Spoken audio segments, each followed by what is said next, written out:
Hi, I'm Zach Luwaji, Precision Ag Consultant for C&B Operations, and for today's Technology Thursday video, I'll be going over several of the different technology options Deere has to offer on their Forage harvester line. So the first piece of technology we're going to go over here on this chopper is this HarvestLab 3000. Now on the chopper, it's being used to sample or test our feed as it goes through our spout. On the chopper is one of our three options on a HarvestLab 3000. We can use it on this application, on a liquid manure system, whether it be a tank or drag line, and then I can use it on a tabletop or with a turntable, which allows me to take live or on the demand analysis of my feed at the pile or on the farm. The HarvestLab 3000 sensor is capable of measuring moisture, fiber, protein, starch, ash, and sugar. So next I want to go into how the HarvestLab 3000 sensor actually mounts on the machine. As you can see, it's sitting here on this nice bracket, and I'm able to lower or open it up real easily with just this latch and these two brackets. So as far as service, it's real easy. I'd say at least once a year we want to come in and open this up. Just take some glass cleaner, take this bracket off, take some glass cleaner and some paper towels and just clean off this lens. And if it's really scratched up, Deere recommends replacing it. Otherwise, the other thing we want to make sure we're doing for as far as maintenance on the sensor is at least doing once a year a black and white calibration, which more or less tells the sensor what's black and what's right in order to accurately measure our moisture.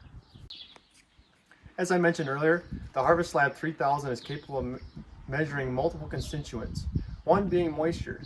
And with the John Deere forage harvester, I'm able to tie that into my length of cut system, or what they call AutoLock.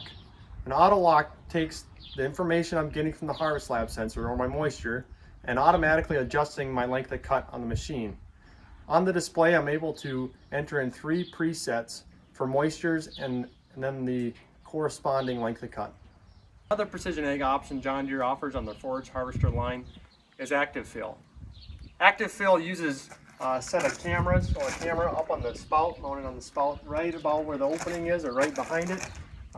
Essentially, Active Fill, as I'm chopping, it takes the camera and it looks at the trailer I'm filling into, and it automatically controls the spout and moves the spout around as I'm going through the field, and automatically fills that trailer.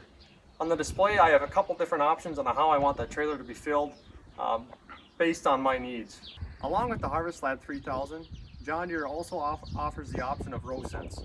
Now RowSense takes feelers on the corn head, or in this case the cutter head for silage, and feels a row as I go along and ties into my Autotrac system. So that way I no longer have to manually steer while I'm in the field. In addition to Autotrac and RowSense, the display in a John Deere forage harvester is capable of documentation. When pairing that with our HarvestLab 3000, I'm able to map all those different constituents and then able to see those later in the operations center, where I can then analyze and create reports. So for today's Technology Thursday video, I covered the technology options John Deere has to offer on their forage harvester line. That includes things such as AutoLock, a HarvestLab 3000 sensor, Active Fill, and RowSense and Autotrac. For more information, contact your local C&B dealer. I'm Zach Luwaji, Precision Ag Consultant with C&B Operations, committed to being your John Deere dealer of choice.